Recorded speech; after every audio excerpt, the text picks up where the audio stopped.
This is Strange New Trek, a podcast about the life and times of Captain Christopher Pike. And now your hosts.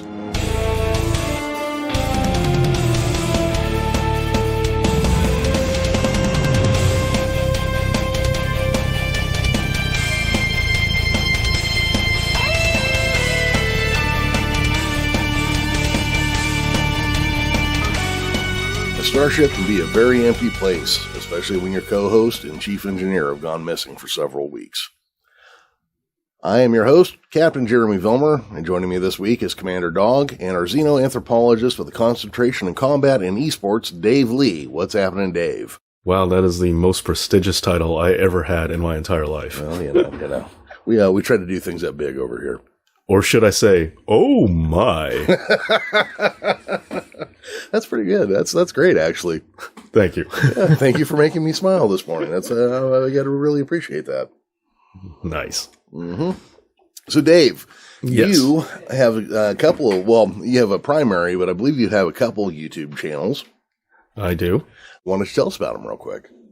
All right. Well, I guess more pertinent for today would be Dave Knows Comics, but the primary focus is, of course, Dave Knows Wrestling. So if you are a wrestling fan, or you know what, even if you're not, check out Dave Knows Wrestling, as I think it's a fun watch, especially if you're into kind of learning about the history of pro wrestling or looking at wrestling from a different angle than you're used to getting, and try to make things a little different, try to give you a new perspective and talk about it in ways you may not have necessarily thought about before. Yeah, it's I enjoy your show quite a bit. I have a bit of a love-hate relationship with pro wrestling where I go really hard for about 5 years and then really hard off for about 5 years. I think that's everyone. Yeah, but of course, that's how you and I came across each other, was my old show, Bell to Bell with Bobby Blaze. I was looking for a podcast or a guest at one point and had been watching you for a couple months, and that's where I had found you at. And, well, I'm glad that you did, and I'm thankful for being able to be on this show here today. Well, thank you very much. And I was going to say, and then that, of course, leads to today. My regular co-host needed a couple weeks. He's attending to family business on SETI Alpha 5. And we'll be back soon. But, I wanted to try to get a couple people on here. Now, you're not a traditional hardcore Star Trek fan, if I'm not mistaken. I am not. I know this is probably going to be something that's going to get me heat right off the bat, but I'm more of a Star Wars guy. Yeah, that's okay. I live in George Lucas's hometown. Oh, I did not know that. Yep. Oh. Man, I've got 4 Star Wars tattoos. Whoa. Yeah, I was 3 the year the first Star Wars came out, going on to 4. So I've been a huge Star Wars fan my entire life. But Star Trek was on in syndication like 10 hours a day before that, True. And not only that, J.J. Abrams, I know some people hate him, but J.J. Abrams was also more of a Star Wars guy, and I think he did a good job in 2009, and also I like Into Darkness. I know some people also think that movie's like the worst thing to ever exist, but I think it's good. Let's hold that thought for just a second. Sure. Let's go ahead and talk about J.J. Abrams. I think he is a fantastic director. Mm-hmm. I think when the story is left up to him, we're often left kind of in a milky soup of not so greatness. But when you look at his directorial style, it looks amazing. Yes. As far as Into Darkness goes, there were parts of it that I liked quite a bit. Now, see, I love 2009. I thought 2009 was great. Agreed. I was like, man, I can't wait to see what the future holds. And then Into Darkness came out, which they lied to us for months. Mm. And then it just turned out to be kind of a lukewarm remake of Wrath of Khan. Now, would you not characterize that as a true statement? I'll start with this. I loved Benedict Cumberbatch's performance. I mean, forget that it's Khan. Just take the performance in and of itself. I thought he was a fantastic villain in that movie. No, he's not Khan. It makes no sense that he's Khan. And I remember originally it was supposed to be Benicio del Toro taking on the role, which I would have loved to have seen what that could have been. I would have been very interested to see if that all worked out. But at the same hand, just taking him as a villain for what he was, I thought Benedict Cumberbatch did a great job. And I've seen the original Space Seed and Wrath of Khan, and it was forced that they jammed it in there, but at the same time, I don't mind the ideas that were presented. Like, because I've said this too, like, if you're going to reboot this franchise and do this, like, time travel, like, you know, like new timeline, I think parts of the story should be moved forward. Like, why not come out with Khan a little bit sooner? They obviously didn't do it, but I would have been interested in the idea of maybe with this time shift, what if Q was introduced earlier? Like, imagine Q interacting with young Kurt saying, you know, like with the new timeline. But so, like, I like the ideas and the principles brought behind it. And so that's why I like Into Darkness, because I think in answer also, like, who's stronger, Khan or Spock or a Vulcan? Like, we didn't really get them to fight. So, like, I was curious to see, like, where we could have gone with that. The super blood thing, I gotta admit, was a cheap cop-out, and them Kurt and Spock switching roles. Okay, yeah, I get all those things. But for me, the major reason is that they answer a lot of questions I had in Into Darkness, and I thought it was interesting pairings, and I thought there was a lot of things they did rather well. Sure. As far as Cumberbatch goes, I was actually fine with him playing whatever role they had him in. What I didn't like was that, oh no, that's John Harrison. It's not Khan, because J.J. Abrams has this tendency to lie to his audience going into movies. He does lean into the mystery box formula too much. Like, that's his staple, that's his standard, that's as much a JJ thing as lens flares. But at the same time, I gotta admit that, I didn't necessarily hate it as much, but I do think, because this was also the time period with same thing with Skyfall. It's a character that you know, but we're going to lie to you and tell you that it's a different character for suspense reasons. It's like, is it? Yeah. The other thing that JJ does that I don't care for is all audience recognition. Okay. So they've got Khan. And this was a thing when this movie came out, was he turns himself in. So now the villain is in jail amongst all the good guys. And this was, Joker did it, Skyfall had happened. I mean, everybody was doing this. And so they got him there, and they're like kind of giving him the once over, trying to figure out what's going on with him. And he goes, you know, my name is Khan. And the only people who care is the audience. Everybody else there is like, who? Everybody in the movie is like, I don't know what this guy's talking about. And it's like when Maz gave Chewbacca that medal. Okay. Nobody in the movie cares about that medal. And if you want to get real stern about it, Chewbacca was given that medal in the late 90s on an MTV Music Awards show. Which is canon. Everybody knows that. Yeah, exactly. You know, just stuff like that where you play to the audience. We are not part of your movie. Don't play to us. You know, tell your story in the movie. In wrestling, they would say leave it in the ring, you know. Yeah. But yeah, I was fine with, okay, so yeah, he's a pasty English guy instead of an Indian. Well, he was a swarthy, debonair Mexican before he was, before anything else. I don't remember if Ricardo Montalban was Mexican or Colombian, honestly, but to me, whatever. Like, I know two guys named Singh who are white guys, and they're Sikh, but, they grew up, part British, part Indian, and, now they're white-looking dudes with the last name Singh. In the future, people are going to look like what they look like, But keep in mind, Khan is not really from the future. He's from like 1996. No, but he's from a selective breeding program. That's true, but I'm just saying he is from 1996. Yes, according to Space Seed. No. You're absolutely correct. It's just he's from a selective breeding program. True. Which is my issue number 4. Khan is not Captain America. Right. Yeah, he was bred to be more ambitious and a little stronger, a little better, a little more daring. He was not shot full of genetics and hormones and this, at least not until much later in Star Trek history did they add that. Yeah. So that's an issue I have right there. I mean, because in Space Seed, he was taken down by the double punch, or was it a pipe? I'm trying to remember now. So they had those things in engineering that they used to tie ropes to on sailboats. It was a pipe, yeah. Yeah, it was a little pipe with a little right angle thing. And Kirk pulls it out. Right. And hits him in the sternum and then just clubs him over the back with it. And that was it. And then somehow he comes back later on and is gigantic, like he has a gigantic chest, when he's like freaking 50 or whatever. Yeah. Well, apparently he was a gymnast when he was young and he did like 500 push-ups a day or something. I don't think I've done 500 push-ups in my life, so good for him. Yeah, maybe in my life. Maybe. Yeah. Yeah, maybe 5. That's what I got. Yeah. But Khan was like powerful, but he wasn't like, wipe out a room full of Klingons barehanded kind of. Right. Yeah. Super speed and everything. But overall, yeah, I'd say I agree with you. I did like that movie. Now, did you watch any of the TV shows at all? Oh, yeah. I definitely have not watched every episode of every Star Trek permutation, but I've watched a handful of select episodes from here and there and the other thing. You have favorites?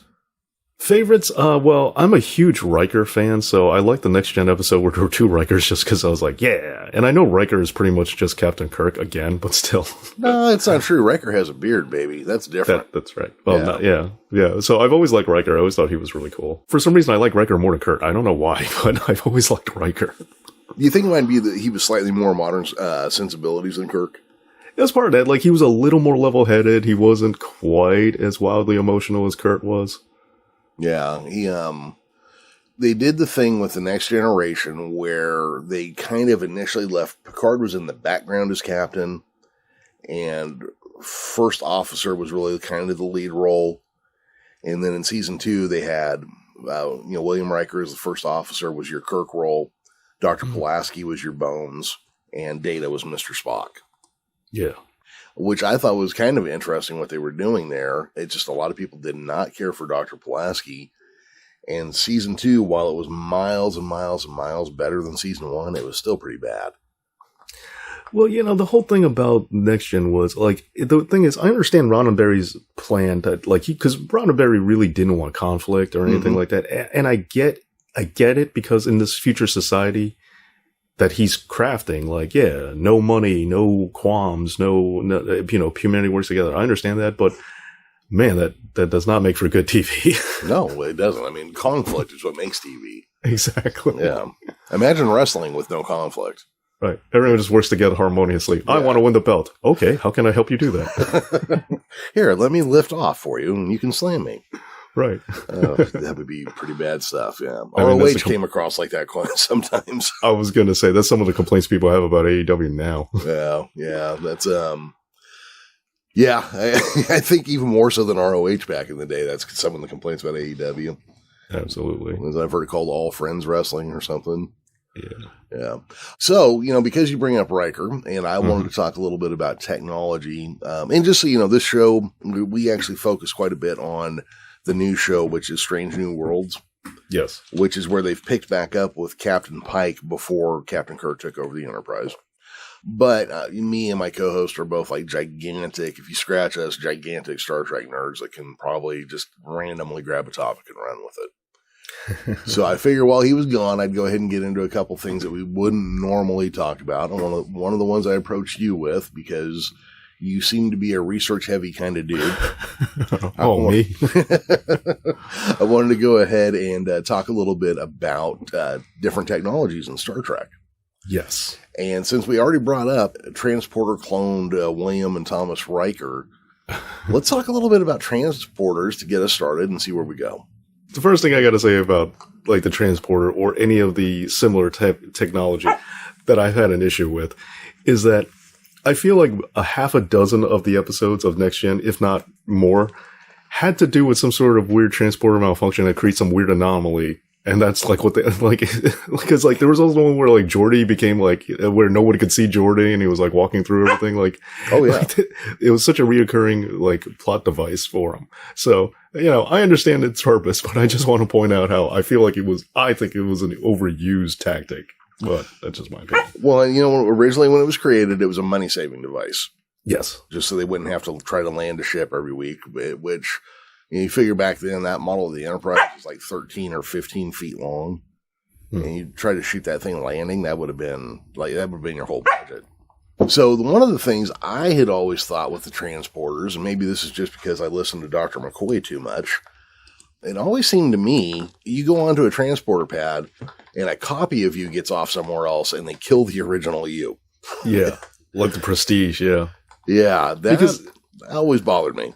Because, obviously, like, how can you, it's fiction, but at the same time, you can't, but it's the same thing with warp drive, too, if you think, possibly, if you think about it, because how can you jettison something that quickly? It's more just a fax machine than an actual carrier pigeon. Right. And, I think McCoy always complaining about it, that always kind of settled in with me that the more I looked at it, I'm just like, I don't see how that works. And then the fact that there were 2 Rikers after that accident kind of proves it, yeah. Just kind of proves it, yeah. Oh, and side note on the technology of technology, kind of branching off on this, if I may. Sure. I remember an episode of Reading Rainbow where LeVar Burton showed behind the scenes of Star Trek and how they made it, and with the transporter, how they filmed a glass with like glitter in it, a glass of water with glitter in it. They stirred around, and I remember they used that as part of the basis of the transport footage. I always thought that was really cool. You know, I vaguely remember that episode, but I don't, because I would have been, I don't know how old you are. I would have been like 14 or 15 when they did that, or older. So it would have been a little bit past the Reading Rainbow age. But of course, LeVar Burton had been doing that show so long that it was on when I was in grade school. True. Yeah. Which is why he is a great man and the rest of us aren't, you know. But, yeah, you know, I think, what was the one I saw I saw how they did it on TOS, and it was like they had a black chamber or something, and then they dumped like aluminum dust and really heavily lit it from like two different directions. Yeah. So you got a glitter effect, and then they could just drop it in over your cutout of the people standing on the pads. Right. I got to admit, the next gen doing it, just glitter in a glass of water, just makes it a lot easier. so elegant. Yeah, because imagine how long you would be sweeping up aluminum dust. But see, now this is one of the things about the 2009, even though I do love it a lot. They went back in time, but why does transporter technology look different? Why does the transport beams like don't look the same? Like, you know, that doesn't make any sense. Yeah, you know, I'm one of those guys that like, because in my lifetime, like the Klingons have changed a bunch. Oh yeah. You know, so when you change visual cues on me, I just, it doesn't bother me. I'm not one of those guys that gets too fussed up about it, because if I was, that means that the Ferengi are broken and the Trill are broken. Like all these things they introduced and then changed a little bit later, I would have to like have a meltdown over.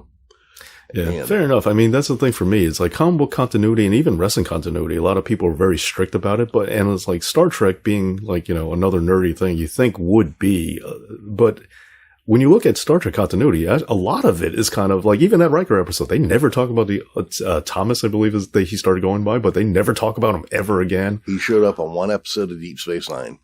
Oh. Yes. I did not know. And he had turned on everybody, and he was working with a terrorist faction. Really? Yes. Oh, well. Yes. I guess I missed out on that one. Now I'm not a big DS9 fan, but that happens to be one of the episodes I did watch. I remember the premiere of Deep Space Nine, and I watched it. And other than having a crush on, I believe, Dax, I never watched it again. Well, Terry Farrell was a very beautiful woman, so I mean that's easy to see. Yeah, I was a kid, and like I had like a huge crush on her, but I was like, nah, I'm not watching the rest of this. Yeah, and you know, people tell me that when it really got going, that Deep Space Nine is a great series. It didn't hold me. I've heard that too. Yeah. You know, because like I'm one of these guys. Like I love original Star Trek, the original TV series, and several years into its run, I began to love Next Generation, but it took a while. And then Enterprise, Deep Space Nine, Voyager, didn't really care for them. Gave them a shot. That was enough. So when you play the numbers out, I wonder if I even technically am still a Star Trek fan. You know, just if you go by raw numbers alone. I got a friend who swears by Voyager, swears it's the best show out of any Star Trek anything. Really? Yeah. He's a hardcore Voyager dude. Huh. There must be something. Well, you know, there's something I miss and everything, so I guess I shouldn't be real shocked by that. I mean, the parts of Voyager that I've seen, it's like, it does have, because like, I think as the shows went on, they did start polishing off ideas of like storytelling or like filmmaking. Like, you know, there were just things that naturally get advanced just from just being around for a while once you start polishing up the formula. So, I mean, like, you know, the 60s version, well, you know, it's definitely classic. The original series was classic. There are obviously, you know, technology limitations or things that they couldn't do and whatnot. So, you know.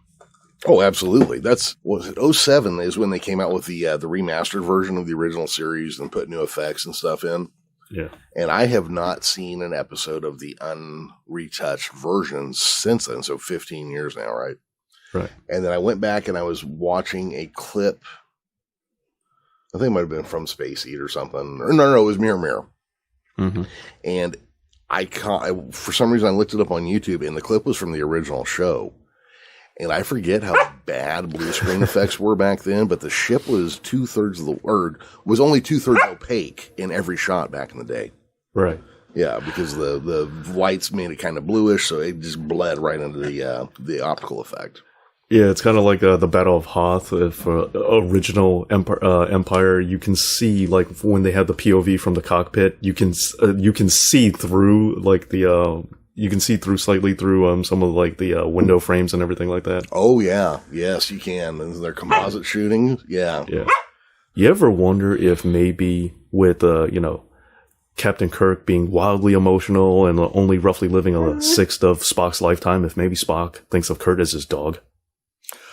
I've often wondered about a few things. Now, so my dad liked Star Trek quite a bit before he was sent off to Vietnam. Oh. But his father wouldn't let him watch it at home, so my dad actually had to go down the street and watch it at a neighbor's house.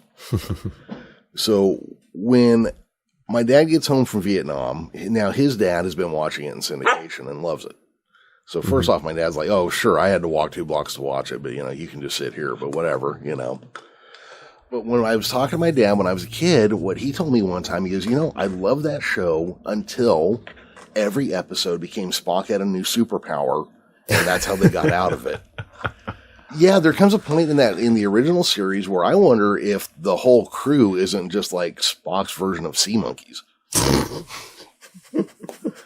It's not that bad in every episode, but there's enough of them where you're just like, why isn't he just in charge of everything? But that's kind of my thing. Like, both the original series and Next Gen, I do feel eventually get into a rut where they become a little formulaic. But Voyager does avoid that. I don't think Voyager is as formulaic as the previous two. Not to say I like Voyager better. I'm just saying I think they at least shake it up a little more. Yeah. You know what I think? Okay, so granted, a big part of the appeal for the original series to me was there's a certain element of just TNA that I liked. The chicks back in the 60s were built like girls on mud flaps, you know what I mean?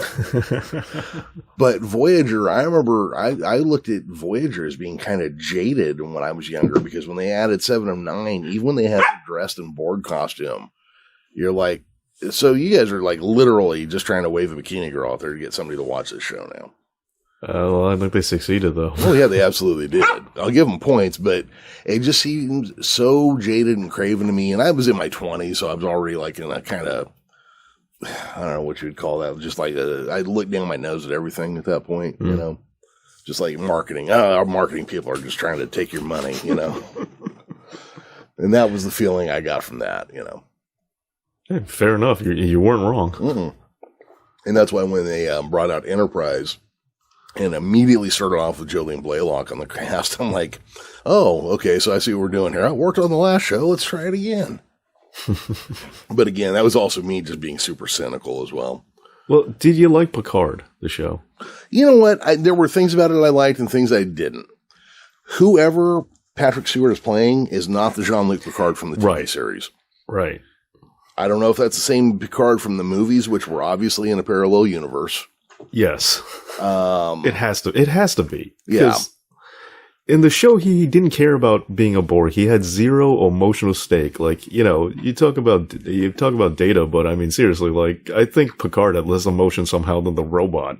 Android, whatever. Oh, yeah. He certainly came across that way. But in the movies, he had this, like, vendetta against them, But I think it was the same thing with the original series, too, because, like, Kirk and Khan weren't these, like, arch enemies, but when they made the second movie, they combed through all the old episodes to find somebody to actually be a true villain. So Star Trek just has this history of doing that. But absolutely, the Picard in the show versus Picard in the, Picard in Next Gen versus Picard in his series Picard are very different people.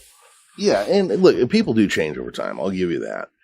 But if you go from hating kids to loving kids in that shorter period of time, I'm not buying it. I mean, there might be one kid you liked quite a bit, but there were things about it I thought were interesting, but they also seemed to forget other things. Like Chateau Picard burned down in Generations. Right. And that was the whole point of it, too. Yeah, and they act like that house in Picard, they act like that house has been there the whole time. I assumed they rebuilt it. That was my assumption. Yeah, but there were things they did in there. Like in season 2, they showed rooms that were there hundreds of years ago that are still there now. And if the place had burnt down, it wouldn't be that way. And I may be smashing seasons 1 and season 2 together a little bit. But there were things that were fun about Picard as well that I'll give them points for. I think more in season 2 than season 1. Like the whole, I don't know how much of it you paid attention to, but he dies and is put in a robot body at the end of season 1. Right. Right.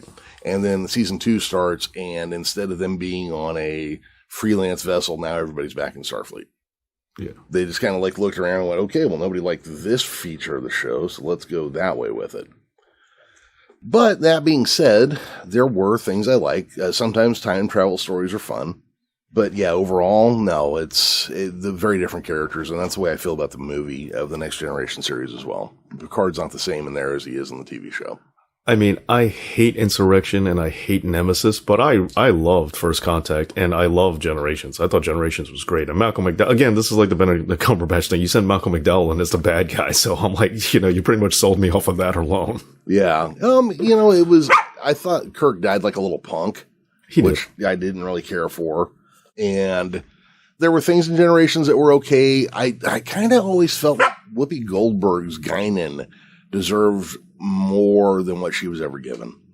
Agreed. They hinted at so much in the TV show, and then like one day went like, oh yeah, but she's also been in a time ribbon for a long time and isn't nearly powerful enough to defeat a Q in hand-to-hand combat, even though Q acted like she was. But, right. I always kind of felt like they short shrifted her. And then the other thing I didn't like about those movies was, if you watch the TV show, who would you say Picard's number one confidant is? That's a tough call. Really? I know what you're getting at, because I know, like, in the movies, they definitely made it seem like it was Data. But I would say Troy, I guess, right? You think so? You don't think it would be Beverly Crusher, the woman he was in love with and may have seen I know he was in love. Child? I mean, yes, he was in love with her by far, but But when you say confidant, like, there were definitely. I mean, he couldn't even tell her that he was in love with her. They had breakfast together every morning. When you go back and you look at the implications of different episodes, they had a very close relationship.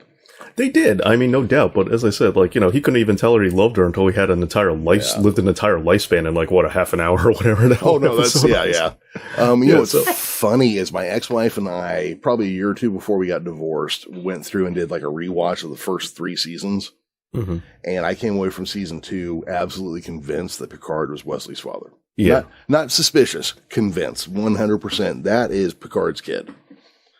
And that also made me look at like him not being able to like man up and be like, hey, we should go for drinks or something sometime. Is because he's dealing with the guilt of having knocked up his best friend's wife. Yeah.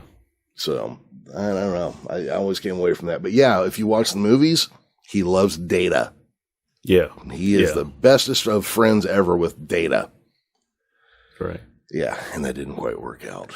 Yeah, I agreed. I will say, like, I love the plot that some guy was so crazy that he wanted to destroy a bunch of solar systems just to get back into this thing. I thought that was just, talk about scope and bad guy plot. Like, there are plenty of bad guys want to destroy a world. This guy's destroying solar systems. I just thought that made him like... And again, it's Malcolm McDowell, so I just thought it was the coolest, like, storyline. I just thought that was one of the most gangsterous things I've ever heard in a movie. So when you're dealing with the Nexus Ribbon, could you not fly a ship into it? They say in the movie, no, you cannot. Could you transport yourself into it? Yes, they said you technically can. So, I don't think on purpose, but you can accidentally get ripped out of it in the middle of transport. But that destroys the idea of them being clones. Oh, yeah, that's a good point, huh? I guess okay. Well, no, because the clone would still think it was the original, right? Well, no, but you can be, while you're in the middle of being beamed somewhere, the Nexus Ribbon can rip you out of the beam. Yeah, okay.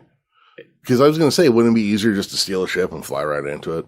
Yeah, but yeah, they specifically say in that movie you cannot do that because it destroys inorganic matter. Okay. Upon contact. Yeah, okay. So... the only way to do it is destroy a whole bunch of suns until you slam it into the planet you're standing on. Right. I just thought that was such a cool plot. I just thought that was amazing. You're right. The scale of that is that is some like Lex Luthor level stuff. I was going to say that's like some Dark Phoenix level stuff. Yes, it's Victor Von Doom. There we go. We'll kind of go in the middle there. So there we go. Yeah, it's just this thing that gives you like the ideal world that you want, and you'll live forever and just be like, I just thought that I was like, wow.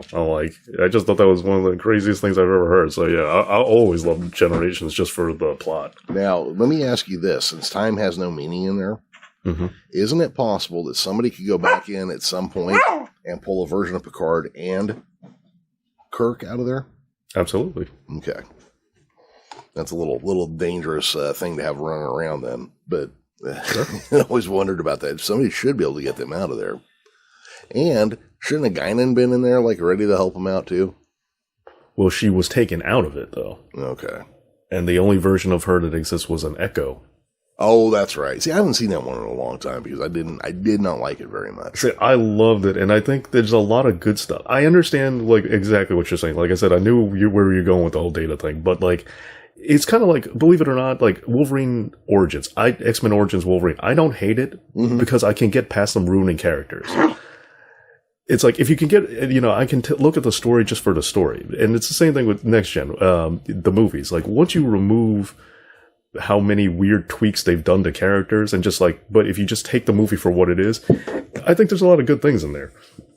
Like Insurrection and Nemesis, no, there's nothing good in either of those things. Even like, forget about this, like the continuity or whatever. Just take them for what they are. It's like, no, they're terrible. Oh, the Nemesis especially. I remember taking my kids to see that in the theater, and I was trying to get them into Star Trek at the time, and I was leaving thinking they're never ever gonna watch any Star Trek again. I just couldn't. And also, speaking of, like, because like the movies did try to really make Data the main focal point or a bigger focal point, but they went backwards with him. It's like he got emotions in Generations, and it's like then he just started going slowly, and I guess he got skin in the in First Contact, but then after that, it's like he made no progress. It was almost like they just reset him back to zero, and it's like to try and make it like, we got nothing to do with him now. Yeah, well, I guess Brent Spiner wanted to get out of that role at that point. Apparently, there was a follow-up script written to that was going to have like bad guys from every show and every era. Like Khan was going to come back. There was just a mess waiting to happen after that. I'm kind of glad that it did so poorly that nobody tried to follow it up. Because the stuff I have seen that could have come after that was just horrifyingly bad. Well, off topic, yes. Or slightly adjacent to it. Did you ever read the comic book that was the prequel to right before the 2009 JJ movie? Was it called Countdown? I don't remember what it was called, but it had Picard and Data was the captain of the Enterprise. Yes, I did. Yes, I did. Yeah, how do you like that as a follow-up for Data? What was it? They kind of like brought him out of B4 or something. Yeah. Which was the obvious answer. Yeah. I was fine with that. If you weren't going to do any live action, now, of course, we've had the benefit of another 13 years here. But if you weren't going to do another live action, I'd say bring Data back, make him the captain of the Enterprise, and let DC or Marvel or IDW, whoever has the license now, let them run with it. Now, see, I like the idea that Picard became an admiral and he was kind of spearheading that operation. I mean, I don't like the idea that clearly he failed at it, but I didn't want Data as the captain because, again, that's a job for Riker. Well, Riker had the Titan, though. I know, but I don't care. He says it again in Generations. He specifically says he's always wanted a shot at the chair. The Enterprise belongs to Riker. I'm sorry. If anyone's supposed to get that, just like Sulu's daughter getting the Enterprise, that's weird to me. But Riker deserves that chair as far as I'm concerned. I was very upset that Riker never ever gets to be captain of the Enterprise in any continuity. Okay, I mean, even in the JJ version, Spock gets to be frickin' captain of the Enterprise, but Riker never gets a shot. Oh, Spock did in the regular Prime universe as well. Yeah, but Riker never gets it. Riker never gets to be captain. Okay, so I can actually tackle this topic with some feeling of authority. Uh-huh. Riker had the captain's chair pulled out for him innumerable times to the point where people started telling him, hey, if you don't take one of these promotions, they're not going to give you anything. And he passed it over again and again. And finally, there went it all. He eventually got the Titan, but he had to wait till he was 115 years old, Right. But I ain't talking about that. I want him to be captain of the Enterprise specifically. I felt he was destined for it. Again, probably because he's just, Kirk 2.0, but whatever. Yeah. Well, he did. Best of both worlds. He was captain of the Enterprise. When? When Picard was quote-unquote dead. Oh, all right. Yeah, he was captain of the Enterprise. Well, remember he made Shelby first officer? Oh, I meant like real captain, not like... Well... Like That, like, continuity not temporary substitute teacher captain. I mean, like, I want him to be, like, having a good extended run. Well, then all he had to do was blow up the Borg ship, and Picard would have been dead, and he would have been captain. Right. Well, I didn't want him to get it like that, but seems like he lacked a little drive to me, doesn't it? I suppose so. And he could have just shot Picard when he was there in the Borg tank when they got him back aboard. Yep. He wasn't going to work, and he might have rounded us out, so I'm captain now. Well, again, it's the Gene Roddenberry world, no conflict, so, that's not the Riker way. Oh, okay, that might be fine. That's probably perfectly fair. Because in Generations, he also had the chair, too, very briefly. I'm not talking about temporary. I mean, I'm talking about I wanted him to, like, succession from Picard, like, fully, for real. Yeah, well, I mean, but, in Best of Both Worlds, he was captain of the Enterprise. It wasn't like he was commander, but sat in the big chair. Yeah, but it got taken away from him, That never made sense to me. Is like, one of your main assets or officers is kidnapped, turned, and then used to kill thousands and thousands of your we'll say, sailors in this case. And then you get him back, and the next day you immediately give him his job back. Well, yeah. It's Star Trek. Every admiral, every captain is always, like, half the time they're bad anyway. So I think that's just another, like, oh, this one turned good again. Wow, that's new. Well, then if that was the case, they should have made him an admiral immediately, Right. And we have a term we use on here, and I don't know if it's I'm sure I heard it somewhere, but I don't remember where, but we refer to them as badmirals as often as they show up. Oh, yeah. And just do, like, terrible things. In Into Darkness, Admiral RoboCop was, it was doing the same sort of thing. Yeah, that and the Prime Directive. It's like, anytime they introduce an admiral, it's so he can turn bad. That's their purpose. Oh, yeah. And, that's like the episode of Next Generation where Picard was kidnapped by the Cardassians. And they put Jellicoe in charge of the Enterprise. And we're so used to Commodores and Admirals and other things that come on board the ship that we're waiting for them to be, like, evil. And the fact that Jellicoe comes on and is probably the most competent captain we've ever seen in a Star Trek TV show, we're all like, wait, hold on. How are we supposed to feel about this? Because, like, everything he did, as much as you wanted to resist it, he was right in everything he did. And Riker was like a petulant child the whole time and still was, like, made to look like the hero, and he was just kind of an ass. Hey, it's because it's Riker. That's why. I guess so. I guess he's as close to a Han Solo as you get in the Next Generation besides Okuda. That might be why I like him. Yeah, you might be right. It might be actually more of a Han Solo thing. Like I said, I've always just viewed him as Kirk 2.0, but I think it's also the Han Solo part might be, you might be onto something. It's the jazz musician in him, Yeah. It's all that kind of stuff. Dave, let's talk real quick. Sure. About warp and impulse speeds. What do you know about those?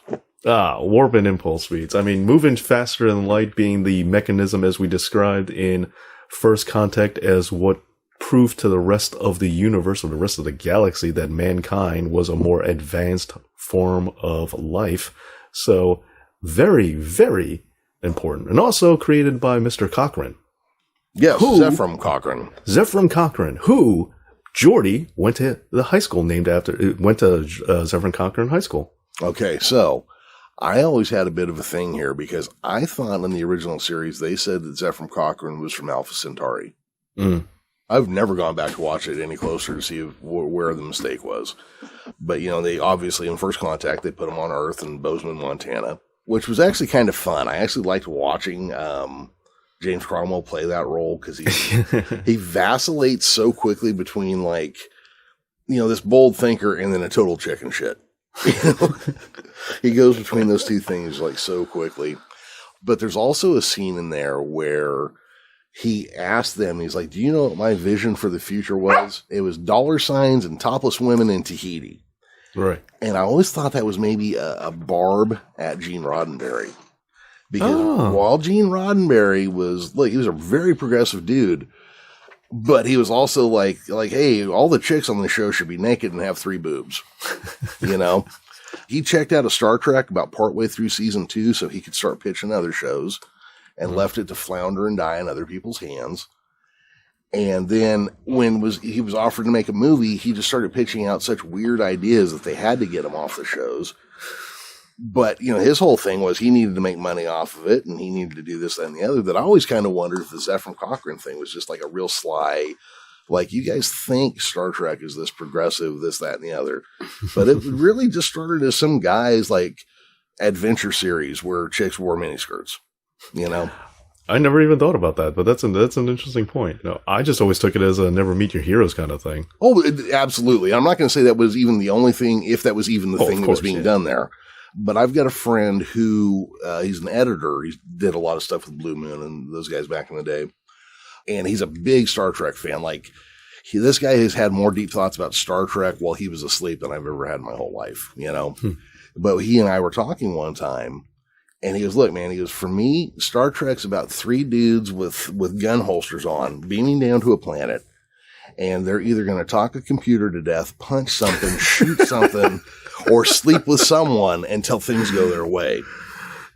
And I was like, wow, I've never heard it stated so succinctly, Or it's, everybody sitting in a room, and the action sequence is the director telling everyone to suddenly lean to their right while you shake the camera. Yeah. Well, that's starship acting. I guess there's something for that.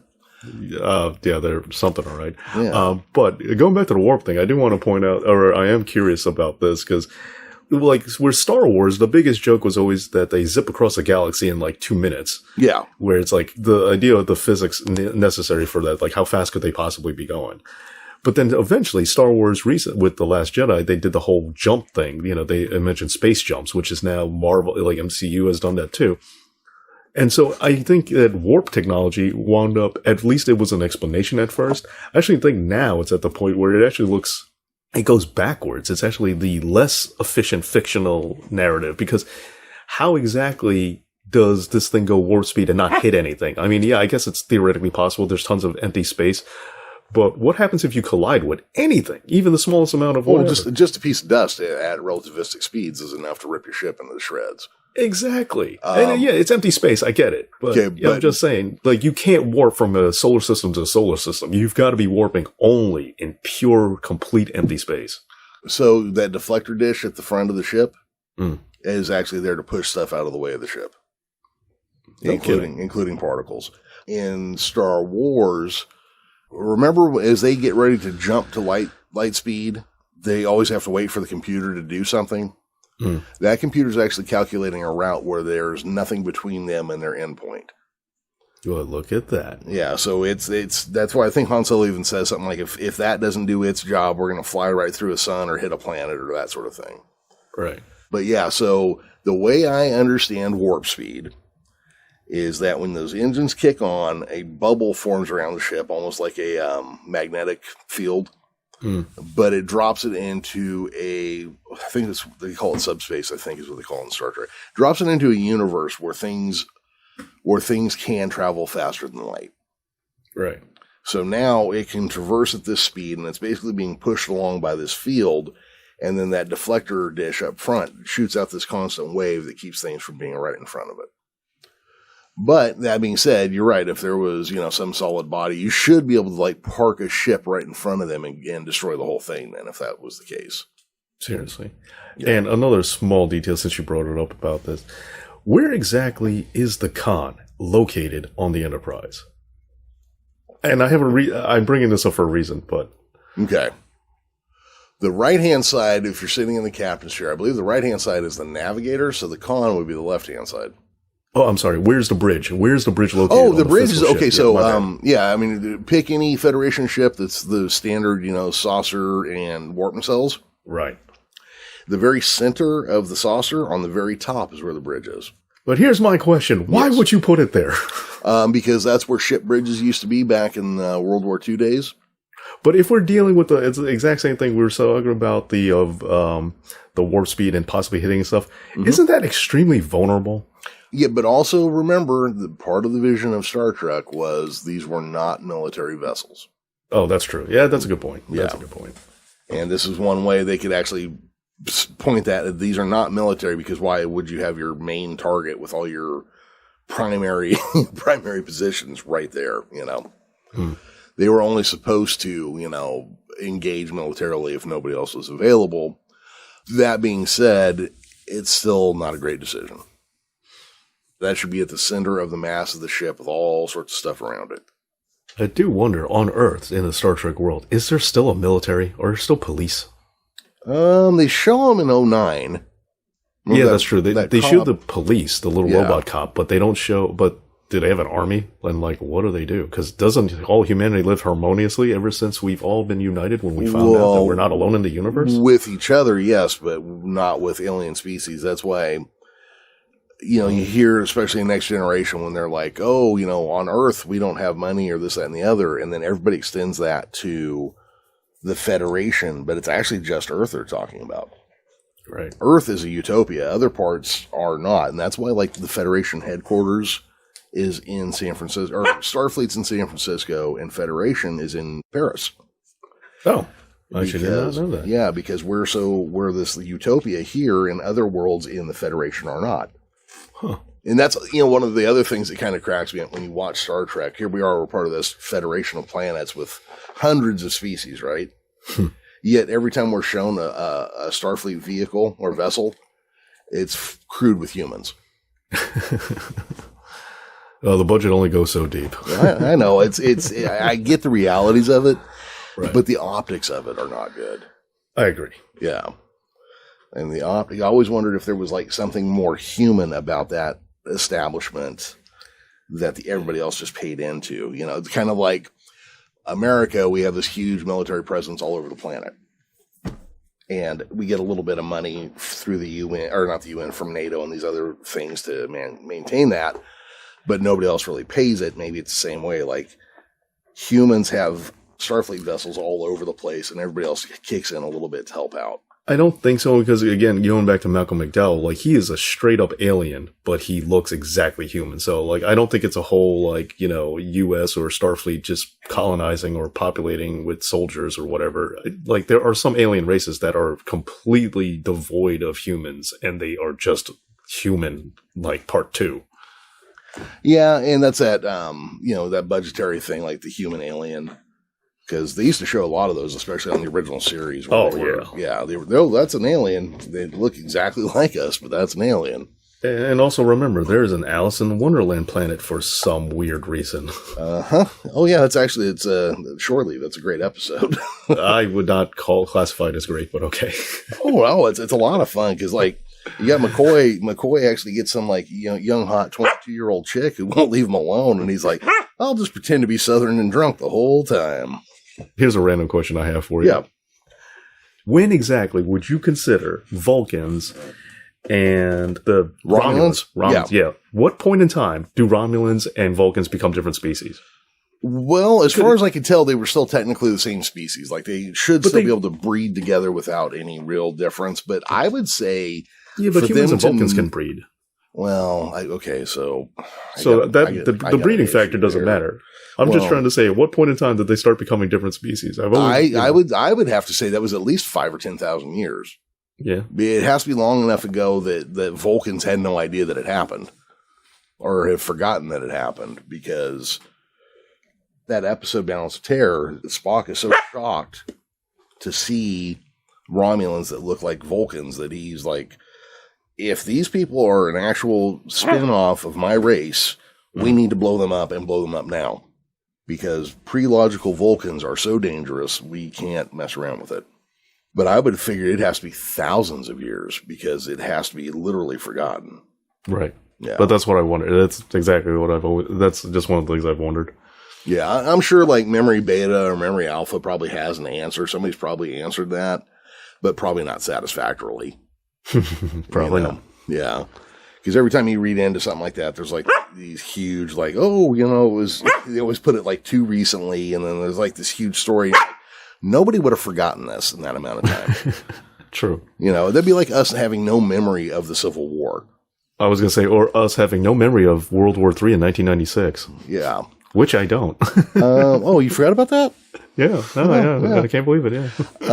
I kind of think they are doing stuff to try to correct that right now. Because you saw that. How? Did you watch Picard season 2? No. Okay. So at the end of Picard season 2, Dr. Noonien Soong, after having all his plans dashed ahead of him, pulls a file out of a cabinet, and it says Project Khan, established 1996. Oh, so it's like a secret Cold War kind of thing? Yeah, so I think there's these, in the first episode of Strange New Worlds, Pike hints at, he says, first it was, whatever, like riots in the streets, and they show the January 6th riots. And he goes, and then it was the eugenics wars, and then it was just World War III. I just don't get it. Like, just make it in a fictional timeline where there was a World War III in 1996. That's what I say. Just screw it. Just say there was a fake war that, yes, obviously didn't happen in real life, but we're talking about a fictional universe anyway. So what difference does it make? I say just do it. But you're talking about people who actually felt like they had to explain why Klingons didn't have ridges on their foreheads. Yeah. Like, I'm fine with just going, things happen different there than they happened here. Or that's what I'm saying. Hey, after Picard chased the Borg into the past and they left some Borg in the Arctic, things happened a little differently. Then we're not really sure where the differences happened anymore. Or maybe they could say there was going to be World War III in 1996, but after, they saved the whales. Yeah. And there's a lot of ways you can just go like, hey, this little altercation in time changed everything. Yeah. So I'm cool with that. But also, I don't think you have to draw a strict point onto it. True. It's just, I kind of feel like every time we try to explain things, you just monkey up the works even worse. Oh, absolutely. Yeah. That definitely happens. Remember when John Byrne tried to explain all of Superman's powers? Yeah. And it just okay, I get it. It works, but it's also kind of boring now and nothing new can ever happen. That's fair. I mean, although I loved the John Byrne reboot, especially because it gave me the rebooted Lex Luthor, and I'm always going to be grateful for that. John Byrne did a great reboot. It just, I kind of feel like sometimes he did a couple things a little too far. He went a little further than you needed to in the explanation. No, see, I think Jeff Johns does a really good job of cleaning up continuity and just shoehorning it all together to make sense. Like, I think he's great at that. Oh, I do too. But apparently, I don't know, he angered somebody somewhere and is not allowed to have a job anymore or something. Oh, he got canceled? I didn't know that. Well, what happened to him? Because they put him in charge of all of DC, 5 to 7 years ago, and then it disappeared after a year. Oh, I guess that would explain a lot. Like, Jeff Loeb, I thought got canceled, but maybe he didn't because they're re-releasing new pages of Hush and with Jim Lee, and I don't know if that's like stuff that just hasn't been released or if they re-collaborated. I'm like, if they re-collaborated, that's surprising. Yeah, I don't watch comics as close as I used to, so I can't say for sure. Batman Hush is just like my favorite story arc of all time. So which one? I mean, Batman Hush is just my favorite story arc of all time, so that's why I'm very invested into it. But, again, with Jeff Loeb, saying what he said, this makes everything really awkward in hindsight. So the new 52, granted, again, I'm a little old to be sitting around reading comic books and complaining about it. But like the new 52 came out and I kind of went like, that was my sign. Like, okay, dude, it has nothing to do with you anymore. Agreed. I hated it too. Yeah. But they got rid of it, so it doesn't matter. Well, but that's when they said like, oh, hey, Jeff Johns is taking over. And he did the Watchmen crossover and the Rebirth series, and he had all this stuff going on. Oh, the Watchmen crossover never happened. Don't you understand? That's how this works. That never happened. Watchmen is one book and only one book, and that's it. You know what? I'm actually okay with that. That's the way it should have been. But exactly. Yeah. But, all this stuff started going on, and then it just kind of quietly fizzled out in the background. Because I was like kind of excited to see how they were going to fix the things they were going to fix, and they were going to put it more in line with the movie universe. And it just, that's going swimmingly. Yeah. How do you take those? You take those properties and just muck them up as bad as they did, and I don't get it. Zack Snyder is the reason. Zack Snyder is the Vince Russo of comic book movies. Oh my God. And here's the thing, like his Dawn of the Dead, I liked. 300, I liked. I hated 300. Oh, did you? Okay. And Watchmen, did you see what Terry Guillaume was going to do to Watchmen? Yeah, I mean, look, I'm one of those weird old people that just say Watchmen is unfilmable and everything is a ripoff of Watchmen. I'm that guy. Like, you know. No, I get that. That's a perfectly valid viewpoint to have.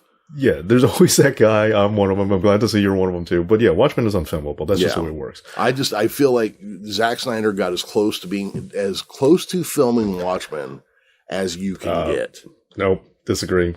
Just right off the bat, my problem is with it, like, they show the fight with the comedian instead of just starting at the investigation scene. They seem like they have superpowers right from the beginning because they're punching through stone. Everything's going in slow motion. So from the beginning, I was upset. And they cut out some of my favorite parts, but also when you have the text in between chapters, there's no way you're going to film that unless you want the audience to sit there staring at a screen and reading for, 10-minute intervals.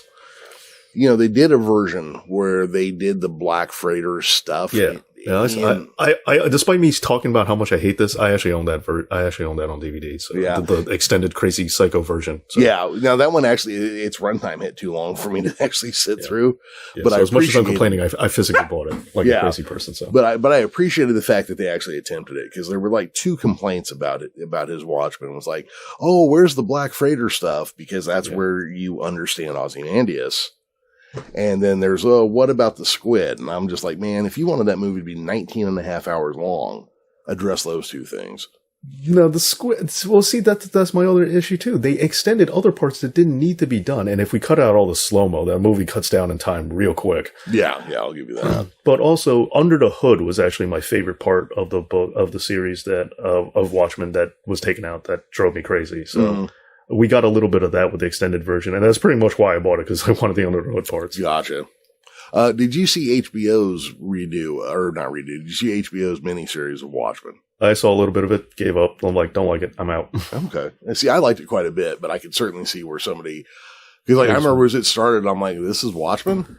Like I said, there's one Watchman. That is it. That's the end of the story. There's one Watchman story in existence. Nothing else exists. That is how it works. No, that makes perfect sense. All right, Dave, let's go ahead and wrap up. I got a couple things I want to hit real quick. Sure. Phasers, how do they work? Well, the funny thing is about phasers being invented for the show, because that's not a real word. Right. But the way phasers work for me, I've always been kind of curious about that, because they're photons. They're not light like lasers are. So... No, I don't. I've always been very curious about how. You're absolutely right. They're not light because actually the first 2 pilots, they carried sidearms that were lasers. Right. And they moved away from that to create this other thing. And what I've never understood about it is it's got a stun, a heavy stun, and a kill. Right. And apparently a disintegrate. This is like the Swiss Army knife of projectile weapons. Well, that's what I'm saying. What does stun mean? How do you phase somebody into stunning them? Like, it's not a taser. It's like, what is stunning them? Like, how do you create something that's like blooding? Like, what's it hitting? Do you have to hit them in a certain spot? But no, it seems like you could shoot them anywhere and stun them. So theoretically, could you set someone to stun and shoot them in the foot? Like, how bad can your aim be? It could be pretty bad, I would imagine. So I was trying to figure this out one time, and the only thing I could come up with is that to stun something, you would have to, like, really jank up its central nervous system, right? Mm. And the only way I can figure you can do that with a weapon that doesn't carry just volts of electricity or something along those lines is to have it hurt so damn bad that it basically overrides the brain and makes them pass out. That is not stunning. That is way worse. Yes. That is not just like, the Vulcan nerve pinch knock you out. That is like... You've caused so much agony that they literally passed out. That's the only one I could come up with. Now, that being said, I realized they didn't put that much thought into it when they did it. They were like, we need a non-lethal weapon. Right. Yeah, that's a stun. All right, so we caught that. And then the last one I wanted to ask about, replicators. What's up with that? Well, this is my big one, too, because, I mean, you can't create matter out of nothing. Nope. They at least still uphold that in the Star Trek universe. So theoretically, something has to be the main substance that they're using to replicate food or whatever.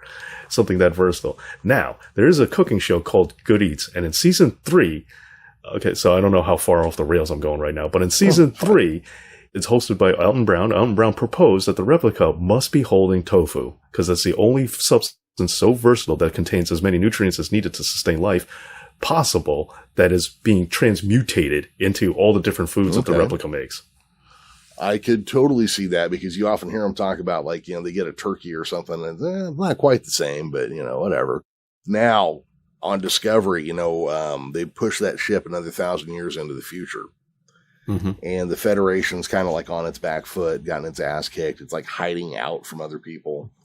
Yeah. After the season goes by, they bring in the head of the Orion criminal syndicate.